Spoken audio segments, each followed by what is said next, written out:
Hello everyone, welcome to our YouTube channel study with friends.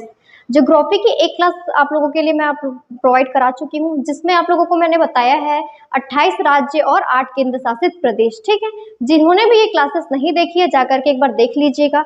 आज हम geography की second class start करने वाले हैं, जिसके अंतर्गत हम पढ़ने वाले हैं भूगोल का सामान्य परिचय या भारत का सामान्य परिचय। सामान्य परिचय, ठीक है। तो देखिए, सामान्य परिचय में सबसे पहले देखते हैं कि जो भारत है, भारत की कुल जनसंख्या कितनी है। पहला हम लोग इसमें देखने वाले हैं भारत की कुल जनसंख्या।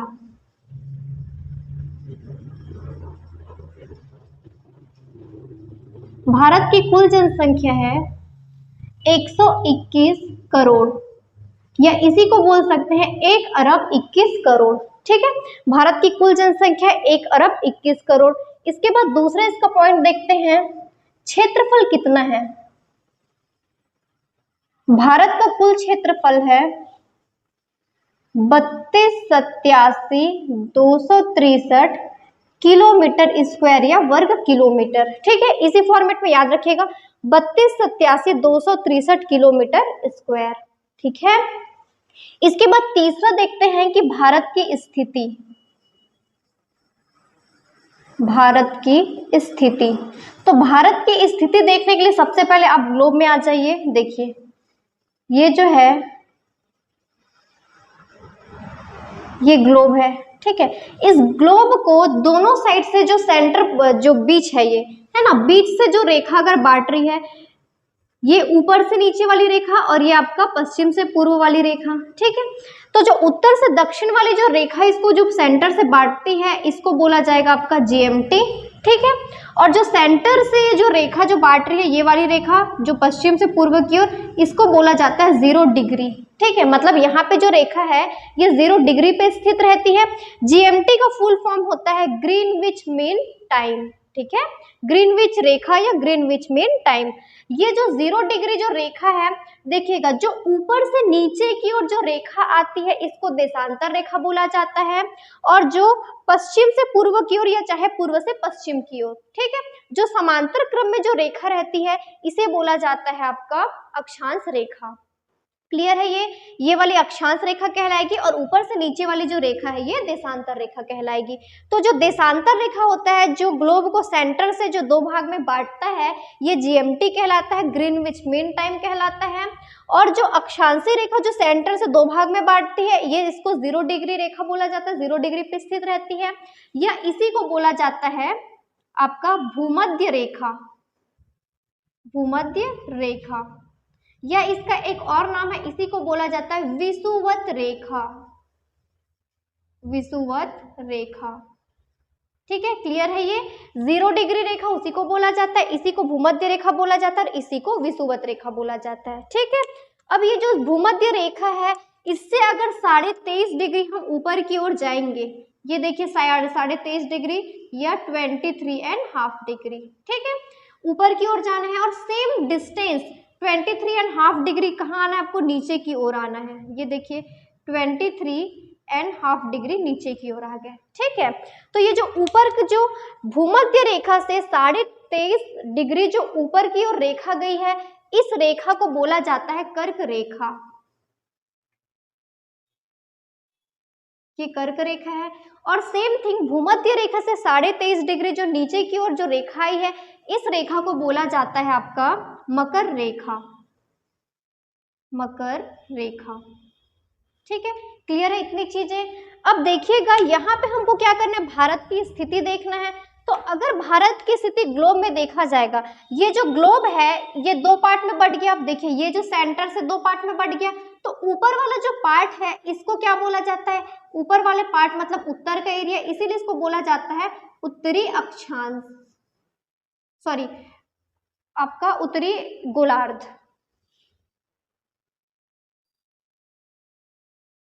ठीक है, ये ऊपर वाला एरिया है, इसको उत्तरी गोलार्ध बोला जाता है, और जो नीचे वाला जो एरिया है इसको बोला जाता है दक्षिणी गोलार्ध। दक्षिणी गोलार्ध, यहाँ तक भी क्लियर है, कोई दिक्कत नहीं, ठीक। अब देखिएगा ये वाला जो एरिया ये आपका पूर्व कहलाता है और ये वाला जो एरिया ये आपका पश्चिम कहलाता है ना। तो अब भारत की अगर स्थिति देखा जाएगा इस पूरे ग्लोब, ये ग्लोब का मतलब पूरा एक वर्ड है, पूरा विश्व है, इसमें हमको भारत अगर देखेंगे हम तो हमारा जो भारत है वो यहाँ पे स्थित है। देखिएगा ये जो भारत है ये कहाँ स्थित है, यहाँ पे स्थित है। क्लियर है। तो भारत की स्थिति अगर देखा जाएगा तो भारत जो है अगर ग्लोब में देखा जाएगा गोलार्ध वाइज तो ये कहाँ पे है, ये जो नीचे वाला पार्ट है, देखिए ये जो सेंटर जो है ये लाइन, इससे नीचे वाला पार्ट दक्षिण का कहलाता है और इस सेंटर वाली लाइन से जो ऊपर का पार्ट है ये उत्तरी वाला कहलाता है। तो भारत जो है ग्लोब में कहाँ स्थित है, उत्तरी गोलार्ध में स्थित है, ठीक है। और किधर स्थित है, तो पूर्वी देशांतर में स्थित है। देखिए ये जो देशांतर जो लाइन है इससे ये वाला जो लाइन है, देखिए अगर ये देखा जाएगा ये वाला, ठीक है, ये क्या है आपका देशांतर रेखा है। अब देशांतर रेखा ये जो सेंटर के इस साइड वाला जो है राइट साइड वाला क्या बोला जाएगा, इसको पूर्वी कहा जाएगा और इधर वाला जो है ये क्या कहलाएगा, पश्चिमी कहलाएगा। तो यहाँ पे अगर देखा जाएगा तो ये इसकी स्थिति कैसी है, पूर्व की ओर है, इसलिए पूर्वी देशांतर कहा जाएगा। क्लियर है ये, ठीक है। तो ओवरऑल इसका मतलब क्या निकल के आया, भारत की अगर स्थिति देखा जाएगा तो ग्लोब के हिसाब से भारत जो है वो उत्तरी गोलार्ध में स्थित है, उत्तरी गोलार्ध, ठीक है, और पूर्वी देशांतर में स्थित है, पूर्वी देशांतर में स्थित है, ठीक है। ये पूछा जाएगा कि ग्लोब वाइज जो है भारत की स्थिति कैसी है, तो भारत की जो स्थिति है वो उत्तरी गोलार्ध में स्थित है और पूर्वी देशांतर में स्थित है। यहाँ तक क्लियर है। अब इसके बाद नेक्स्ट देखिएगा, अगर पूछा जाएगा कि भारत की स्थिति ग्लोब में भूमध्य रेखा से कैसी है, तो भूमध्य रेखा से कैसी, उत्तर की ओर है। अगर कर्क रेखा में देखा जाएगा तो कर्क रेखा के बीच में स्थित है, क्योंकि जो कर्क रेखा है वो भारत के बीचों बीच होकर के जाता है। कर्क रेखा के बारे में मैं आप लोगों को आगे और बताऊंगी। तो देखिए ये जो है कर्क रेखा से अगर इसका स्थिति देखा जाएगा तो कर्क रेखा के ये सेंटर में स्थित है, क्योंकि कर्क रेखा भारत के बीचों बीच होकर के जाता है। क्लियर है, ये भारत की स्थिति भी यहाँ पे समझ में आ गया, ठीक है। और एक चीज और बता दूं मैं कि देखिए ये वाला जो रेखा है ये क्या कहलाता है, आपका देशांतर रेखा कहलाता है ना, ये देशांतर है। और ये वाला जो समांतर रेखा है इसको क्या कहा जाता है, अक्षांश रेखा कहा जाता है। तो जो देशांतर रेखा है ये आपका समय का निर्धारण करता है, देशांतर रेखा जो है समय का निर्धारण करता है। और जो अक्षांश रेखा है ये आपका मौसम का निर्धारण करता है, मौसम का निर्धारण करता है। क्लियर है यहाँ तक, ठीक है। देखिए सामान्य परिचय में हम लोग क्या स्टार्ट किए हैं, सबसे पहले हम लोग देखें कि भारत की कुल जनसंख्या कितनी है, तो 1 अरब 21 करोड़ है, या जिसको 121 करोड़ भी बोल सकते हैं। फिर इसके बाद नेक्स्ट हम लोगों ने देखा है कि भारत का क्षेत्रफल कैसा है, कुल क्षेत्रफल। तो भारत का कुल क्षेत्रफल है 32,87,263 वर्ग किलोमीटर या किलोमीटर स्क्वायर, ठीक है। इसके बाद नेक्स्ट हम लोगों ने देखा है भारत की स्थिति। तो भारत की स्थिति के लिए हम लोगों ने सबसे पहले ग्लोब देखा है। उस ग्लोब में अगर देखा जाएगा उसको 2 सेंटर भागों में हम लोगों ने बांटा है। तो जो देशांतरी वाला जो पार्ट है इसको जीएमटी रेखा बोलते हैं या ग्रीनविच मीन टाइम बोला जाता है, और जो आपका पश्चिम से पूर्व की जो समांतर रेखा है इसे बोला जाता है 0 डिग्री, या इसी का नाम है भूमध्य रेखा, या इसी को बोला जाता है विषुवत रेखा, ठीक है। विषुवत रेखा के उत्तर में क्या है, कर्क रेखा 23.5 डिग्री। ये क्वेश्चन पूछा जाता है कि जो भूमध्य रेखा है उससे जस्ट 23.5 डिग्री ऊपर की ओर कौन सी रेखा है, तो इसके ऊपर में कर्क रेखा है। और सेम ही डिग्री पे 23.5 डिग्री नीचे की ओर डाउन आएंगे तो यहाँ पे क्या कहलाएगा, 23.5 डिग्री जो रेखा है इसको मकर रेखा कहा जाता है, ठीक है। और भारत की स्थिति कैसा है, भारत ग्लोब में उत्तरी गोलार्ध में स्थित है और पूर्वी देशांतर में स्थित है, और विषुवत रेखा या भूमध्य रेखा के उत्तर की ओर स्थित है और कर्क रेखा के बीच में स्थित है। यहाँ तक क्लियर है, ठीक है। चलिए इसके बाद आगे का देखते हैं। ये मैं रफ कर रही हूँ ना, आप लोग इसको या तो नोट कर लीजिए या तो स्क्रीनशॉट ले लीजिए। चलिए स्थिति आपका कंप्लीट हो गया। अब नेक्स्ट देखते हैं, इसमें अब भारत का जो विस्तार है ये देखते हैं। नेक्स्ट पॉइंट है भारत का विस्तार, भारत का विस्तार। तो जो भारत का विस्तार है ये 2 टाइप से विस्तार रहता है। एक कहलाता है अक्षांशीय विस्तार, अक्षांश रेखा से जो विस्तार होता है इसे बोला जाता है अक्षांशीय विस्तार, और दूसरा होता है देशांतरी विस्तार, देशांतरीय विस्तार। ठीक, तो देखिए अक्षांशीय विस्तार अगर देखा जाएगा तो अक्षांशीय विस्तार का मतलब कैसी वाली लाइन को अक्षांशीय बोला जाता है, जो समांतर रेखा रहती है ना। तो यहां से देखिएगा अक्षांशीय और देशांतरी विस्तार का मतलब ये रहेगा जो जैसे साउथ वाला अगर एरिया देखा जाएगा, ये जो है साउथ का सबसे कॉर्नर लास्ट पे जो भू रेखा होती है ना, जो भूभाग होती है उसमें सबसे लास्ट में कौन सी डिग्री में आता है ये वो हम देखेंगे। उत्तर में सेम थिंग कि लास्ट में सबसे कॉर्नर जो टॉप का जो एरिया है इसमें लास्ट तक कौन सी डिग्री आती है, सेम थिंग पश्चिम के लिए देखेंगे और सेम थिंग पूर्व के लिए देखेंगे। ठीक है, तो देखिएगा ये क्या कहलाएगा आपका, ये वाला जो पॉइंट है यहाँ से ये है 8 डिग्री 4 मिनट। ठीक है, 8 डिग्री 4 मिनट। अब ये क्या है, दक्षिण है, दक्षिण से हम कहाँ जा रहे हैं, ऊपर की ओर जा रहे हैं, उत्तर की ओर जा रहे हैं। ये लाइन जो है इस प्रकार से जाती जाएगी, ये ऐसा डस डस जाता जाएगा। देखिए ये डिग्री इधर आगे ऐसा बढ़ती जाएगी, ऐसा करते करते टॉप कहाँ तक पहुंच जाएगा, आपका लद्दाख जम्मू कश्मीर तक पहुंच जाएगा, है ना। तो ये वाला जो टॉप है ये तो आपका देखिए जम्मू कश्मीर यहाँ से हो जाएगा, ये प्रॉपर लद्दाख हो जाएगा। तो इस लद्दाख में अगर देखा जाएगा मेन पॉइंट तो कौन सी डिग्री में पहुंच जाएगा, 8 4 से ये जाएगा आपका 37 डिग्री 6 मिनट। ठीक है, 8 4 से 37 डिग्री 6 मिनट तक जाएगा। ये क्लियर है। ये क्या कहलाएगा, उत्तरी अक्षांश कहलाएगा। क्यों उत्तरी अक्षांश कहलाएगा, क्योंकि दक्षिण से उत्तर की ओर जा रहे हैं और चूंकि ये रेखा कैसी है, अक्षांश रेखा है, तो इसीलिए ये क्या कहलाएगा, उत्तरी अक्षांश कहलाएगा। क्लियर है। ये हो जाएगा आपका 8 डिग्री 4 मिनट से लेकर के 37 डिग्री 6 मिनट तक उत्तरी अक्षांश काउंट होगा ये, क्योंकि ये अक्षांशीय रेखा है और दक्षिण से उत्तर की ओर हम जा रहे हैं, न कि उत्तर से दक्षिण की ओर। अगर उत्तर से दक्षिण की ओर आते तो वो क्या कहलाता, आपका उत्तरी अक्षांश ना कहला करके क्या कहलाता, आपका ये दक्षिणी अक्षांश कहलाता। ठीक है, ये उत्तरी अक्षांश है, इसको प्रॉपर नोट कर लीजिएगा, उत्तरी अक्षांश। और ये जो देशांतर रहेगा ये पूर्वी देशांतर कहलाएगा। चलो मैं ही नोट कर लेती हूँ इसको। उत्तरी अक्षांश होता है और पूर्वी देशांतर होता है। याद रखिएगा दक्षिणी अक्षांश और पश्चिमी देशांतर नहीं होता है। उसका रीजन मैं आप लोगों को बता रही हूँ, क्योंकि ये जो डिग्री जो है ये ऊपर की ओर आगे बढ़ते जाएगा, ना कि ऊपर से नीचे आएगा। क्लियर है।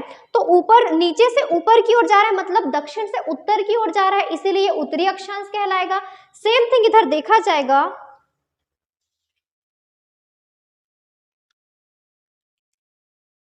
देखिए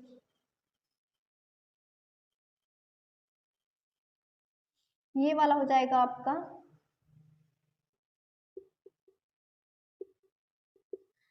देखिए अब ये जो है हम स्टार्ट किधर से कर रहे हैं, पश्चिम से कर रहे हैं। पश्चिम से किस ओर जा रहा है, पूर्व की ओर जा रहा है ना। पश्चिम से पूर्व की ओर जा रहा है, इसका जो डिग्री है देखिएगा 68 डिग्री 7 मिनट से लेकर ये कहाँ से जा रहा है, पश्चिम से जा रहा है। तो 68 डिग्री 7 मिनट से 97 डिग्री 25 मिनट क्या हो जाएगा, पूर्वी देशांतर हो जाएगा। क्लियर है। क्योंकि पश्चिम से पूर्व की ओर जा रहे हैं, और देशांतर क्यों, क्योंकि ये रेखा कैसी ऊपर से नीचे की ओर जाएगी, है ना। ये इधर से अगर हम जा रहे हैं 68 डिग्री 60 मिनट से, तो ये ऐसे आगे जाते जाएगा, ये लास्ट कहाँ तक पहुंच जाएगा, 97 डिग्री 25 मिनट तक पहुंच जाएगा।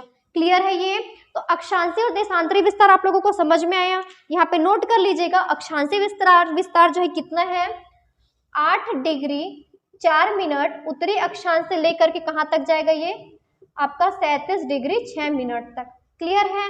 देशांतरी विस्तार जो है ये क्या रहेगा, 68 डिग्री 7 मिनट से लेकर के कहाँ तक जाएगा, आपका 97 डिग्री 25 मिनट पूर्वी देशांतर कहलाएगा। ठीक है। अब देखिए क्वेश्चन में कैसे पूछता है, क्वेश्चन में आपको ये दे देगा कि यह तो डिग्री और मिनट का जो पोजीशन है इसको चेंज कर देगा। ठीक है, ऐसा लिख सकते हैं इसको, देखिए मिनट पहले दे देगा, इसके बाद डिग्री दे देगा, ये दे सकता है। ये तो फिर चीजें एज इट इज देगा, लेकिन यहाँ पे जो लिखा रहेगा 8 डिग्री 4 मिनट से 37 डिग्री 6 मिनट, उत्तरी अक्षांश ना लिख करके पूर्वी देशांतर लिख देगा। तो आपको यहाँ पे सिर्फ ये बस नहीं देखना है, इसके साथ आपको ये देखना है कि लगा क्या वहां पे उत्तरी अक्षांश लिखा हुआ है या फिर पूर्वी देशांतर लिखा हुआ है, ये आपको अच्छे से प्रॉपरली देखना है। समझ में आया इसे कैसे क्वेश्चन बनेगा? ठीक है, ये हो गया आपका भारत का विस्तार। ठीक है, अब इसी के बाद मैं आप लोगों को इसमें पॉइंट बता देती हूँ या बिंदु बता देती हूँ। पॉइंट या बिंदु क्या होता है, जैसे अगर ऊपर देखा जाएगा जिस प्रकार आप छत्तीसगढ़ में पढ़ते हैं, या जैसे कि घर अगर देखें हैं तो घर में क्या होता है, अगर प्रॉपर जो है आपका आयत के फॉर्मेट में बना हुआ है तब तो ठीक है, आयत या चाहे स्क्वायर में बना हुआ है, लेकिन जैसे कोई मंदिर होता है तो मंदिर का ऊपर भाग इस प्रकार से होता है, तो इसका जो है टॉप फ्लोर, मंदिर का सबसे उत्तरी भाग किसको कहा जाएगा, इस वाले भाग को कहा जाएगा। सेम थिंग अगर दक्षिण में भी ऐसा कुछ बना है तो दक्षिण भाग किसको कहा जाएगा, जो सबसे टॉप में होगा, नीचे वाले में भी जो सबसे टॉप में होगा। सेम थिंग पूर्वी के लिए भी, जैसे कि चलिए मैं यहाँ पे ये मैप बना देती हूँ, ये वाला। अब इसमें आप लोग बताइएगा कि इसका सबसे उत्तरी बिंदु क्या कहलाएगा। तो उत्तरी बिंदु ये वाला, जहां पे लास्ट उसका जो कॉर्नर है वो खत्म होता है। दक्षिणी बिंदु कौन सा कहलाएगा, ये वाला कहलाएगा। पूर्वी बिंदु ये वाला कहलाएगा और पश्चिमी बिंदु ये वाला कहलाएगा, है ना। सेम थिंग हमको इंडिया में भी यही देखना है। हमारा जो इंडिया है इसमें भी इस प्रकार से कुछ कुछ पॉइंट है कि भारत का सबसे टॉप वाला कौन सा है, उसका साउथ वाला कौन सा है, उसी प्रकार उसका इधर पूर्वी देख लेंगे और उसी प्रकार उसका पश्चिमी देख लेंगे। क्लियर है ये? तो देखिए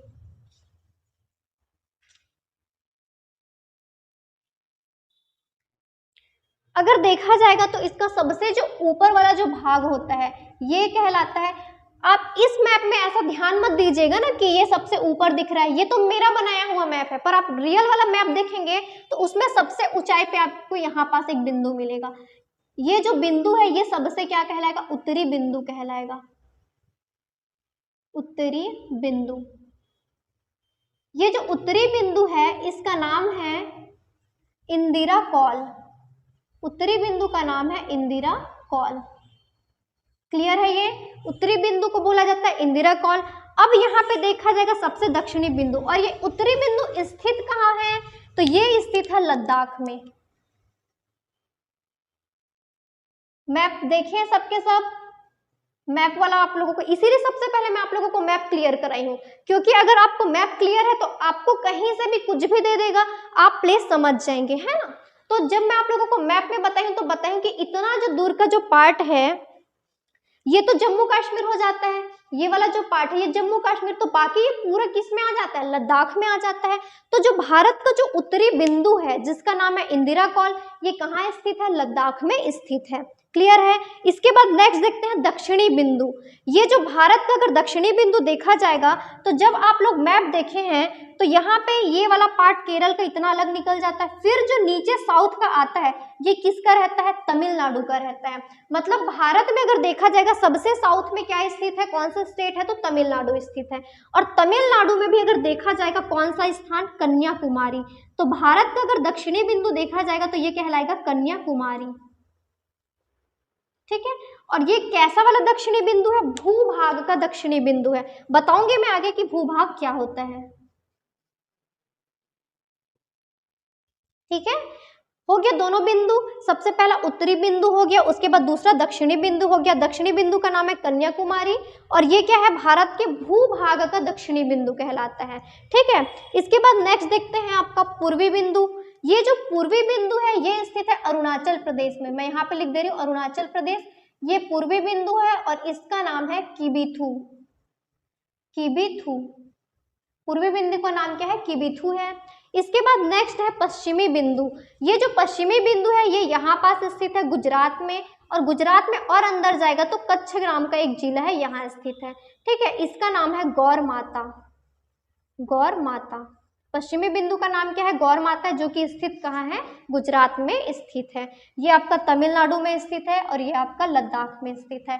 क्लियर हुआ? क्या बताई मैं आप लोगों को, बिंदु बताई। तो बिंदु क्या होता है आपको पता है, उत्तरी कौन सा होता है, दक्षिणी, अभी मैं आपको इसमें बना के बताई थी, है ना। तो देखिए उत्तरी बिंदु जो है भारत का वो कहाँ स्थित है, लद्दाख में स्थित है। दक्षिणी बिंदु कहाँ स्थित है, तमिलनाडु में। पूर्वी बिंदु अरुणाचल प्रदेश में, और पश्चिमी बिंदु गुजरात में स्थित है। उत्तरी बिंदु का नाम है इंदिरा कॉल, दक्षिणी बिंदु का नाम है कन्याकुमारी, पूर्वी बिंदु का नाम है किबिथु और पश्चिमी बिंदु का नाम है गौरमाता, जो कि गुजरात में कच्छ जिला में स्थित है। क्लियर है यहाँ तक? अब देखिएगा, अगर उत्तरी बिंदु दक्षिणी बिंदु अगर देख रहे हैं तो इसका जो लंबाई है इसमें, चलिए इसको मिलाने वाली एक रेखा देख लेते हैं। ये उत्तरी बिंदु से लेकर के पूरा नीचे दक्षिणी बिंदु तक ये एक लाइन है, ठीक। तो यहाँ से यहाँ तक की कुल लंबाई कितनी है? यहाँ से यहाँ तक की कुल लंबाई है 3214 किलोमीटर, ठीक है। अगर आपको नहीं दिख रहा होगा तो मैं बोल रही हूँ, उसको नोट कर लीजिएगा। 3214 या 3214 किलोमीटर ये उत्तर से दक्षिण की लंबाई है। जो टॉप वाला जो बिंदु है उत्तरी से पूरा दक्षिणी बिंदु तक, या भारत का पूरा उत्तर से दक्षिण तक की कुल लंबाई कितनी है? तो 3214 किलोमीटर है, ठीक है। इसके बाद नेक्स्ट देखते हैं पश्चिम से पूर्व की लंबाई देख लेते हैं। ये आपका पश्चिम है और यहाँ से आपको क्या करना है? पूर्व की लंबाई देखना है। तो पश्चिम से पूर्व की अगर लंबाई देखा जाएगा तो ये हो जाएगा आपका 2933 किलोमीटर, ठीक है। देखिए ये इसमें कोई वर्ग किलोमीटर या किलोमीटर स्क्वायर नहीं करिएगा, वो सिर्फ क्षेत्रफल में वर्ग किलोमीटर आता है। ये नॉर्मल डिस्टेंस पूछा गया है। तो उत्तर से दक्षिण का जो दूरी है वो कितना है? 3214 किलोमीटर है। और पश्चिम से पूर्व का अगर दूरी देखा जाएगा तो 2933 किलोमीटर है। यहाँ तक क्लियर हो गया? अब इसके बाद देखिएगा, मैं आप लोगों को यहाँ पे एक शब्द लिखी हूँ, देखिए भूभाग लिखा हुआ है। तो भूभाग का मतलब, यहाँ पे भूभाग क्यों लिखा गया है? क्योंकि अगर भारत से थोड़ा सा अलग देखा जाएगा यहाँ पे, तो एक मिलता है अंडमान और निकोबार। ये अंडमान हो जाएगा, ये भूभाग में मिटा रही हूँ ना, अब आप लोग समझ जाएंगे इसको। अंडमान और यहाँ पे नीचे में रहेगा निकोबार, ठीक है। ये अंडमान निकोबार एक्चुअल में भारत की सीमा से तो नहीं लगा हुआ है, लेकिन ये किसका पार्ट है? ये भारत का ही पार्ट है ना। तो इसीलिए देखिए ये भारत की सीमा से नहीं लगा है, मतलब उसके भूभाग से नहीं लगा है। तो क्वेश्चन बनता है, सबसे साउथ में अगर देखा जाएगा इंडिया का पार्ट जो है ये निकोबार कहलाता है, लेकिन ये भारत के भूभाग से नहीं लगा हुआ है, भारत की सीमा से नहीं लगा हुआ है। जैसे कि अगर देखा जाएगा, चलिए मैं आपको एक एग्जांपल देती हूँ। ये आपका घर है, ठीक है। अब ये जो घर है आपका, ये पूरा घर का एरिया है, ये बाउंड्री बोल सकते हैं इसको। ये पूरा बाउंड्री क्या है? आपके घर का ही पार्ट कहलाता है। पर सेंटर में आपने अपना घर बनाया है। अब हो सकता है एक आध रूम अलग से आप लोग इधर और बनाए होंगे, तो क्या ये रूम और ये वाला जो घर है ये आपस में ज्वाइंट है क्या? नहीं है, लेकिन ये पूरा आपके घर का ही एक पार्ट है। ये दूसरे का घर तो नहीं कहलाएगा, आपका ही घर कहलाएगा। सेम थिंग यहाँ पे देखिए, ये जो अंडमान और निकोबार है ये हालांकि इस सीमा से नहीं लगा हुआ है, लेकिन ये किसका पार्ट है? ये भारत का ही एक पार्ट है। अब अगर आपसे पूछा जाएगा, ये आपका मेन गेट है, चलिए ठीक है। अब पूछा जाएगा कि आपका जो घर है उसमें सबसे लास्ट अगर इधर से शुरू किया जाएगा तो सबसे लास्ट, और अगर नीचे से शुरू किया जाएगा जहां से आपको एंटर करना है, यहाँ से सबसे फर्स्ट में कौन सा स्थित है? तो लास्ट तो आपको यही छोर आएगा ना। सेम थिंग भारत का अगर पूछा जाएगा सबसे दक्षिणी छोर कौन सा है, तो ये कहलाएगा आपका वृहद निकोबार, क्योंकि ये देखिए ये निकोबार, ये वाला ऊपर वाला अंडमान कहलाता है और ये जो नीचे वाला है ये निकोबार कहलाता है। अब निकोबार में भी सबसे लास्ट जो छोर है इसको बोला जाता है वृहद निकोबार। वृहद निकोबार या इसी को बोला जाता है ग्रेट निकोबार, या इसी का एक और नाम है, इसको बोला जाता है इंदिरा पॉइंट। इंदिरा पॉइंट, ठीक है। देखिए इंदिरा कॉल और इंदिरा पॉइंट में कंफ्यूज मत होइएगा। इंदिरा कॉल ऊपर वाले को बोला जाता है और सबसे जो दक्षिण में है इसको इंदिरा पॉइंट या इसी को ग्रेट निकोबार या इसी को वृहद निकोबार कहा जाता है। क्लियर है? अब भूभाग और आपका नॉर्मल समझ में आया। अब देखिए क्वेश्चन कैसे बनेगा कि भारत का सबसे उत्तरी बिंदु कौन सा है? ये कौन सा कहलाएगा? आपका इंदिरा पॉइंट कहलाएगा, सॉरी इंदिरा कॉल कहलाएगा। अब पूछा जाएगा कि भारत के भूभाग का दक्षिणी बिंदु कौन सा है, तो कौन सा कहलाएगा? कन्याकुमारी कहलाएगा, ठीक है, जिसका प्राचीन नाम कैप्के मोरिन था। आप नोट कर लीजिएगा अगर करना चाहेंगे तो, प्राचीन नाम कैप्के मोरिन। अब पूछा जाएगा कि संपूर्ण भारत का दक्षिणतम बिंदु या संपूर्ण भारत का दक्षिणी बिंदु किसे कहा जाता है, तो संपूर्ण भारत का दक्षिणी बिंदु इंदिरा पॉइंट या इसी को बोला जाता है वृहद निकोबार। क्लियर है? ये इंदिरा पॉइंट या वृहद निकोबार, ठीक है।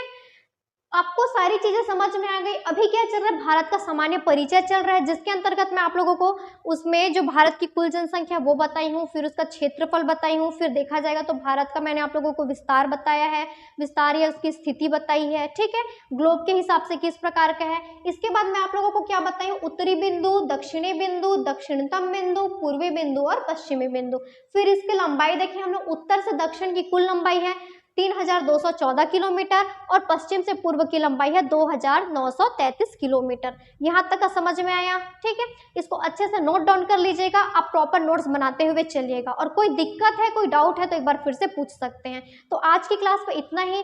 इसके आगे का जो टॉपिक रहेगा इसको मैं आप लोगों को नेक्स्ट क्लास में कवर कराऊंगी। क्लियर है? और अगर आपको हमारा वीडियो पसंद आ रहा है, हमारी क्लासेस अच्छी लग रही, तो ज़्यादा से ज़्यादा इसको अपने दोस्तों में शेयर कीजिएगा, ताकि हर किसी को ये क्लास प्रोवाइड हो पाए, ठीक है। और अगर आपको हमारा वीडियो अच्छा लग रहा है, चीज़ें पसंद आ रही है, तो वीडियो को लाइक कीजिएगा, अपने फ्रेंड्स में शेयर कीजिएगा और हमारे चैनल को सब्सक्राइब कीजिएगा। Thank you.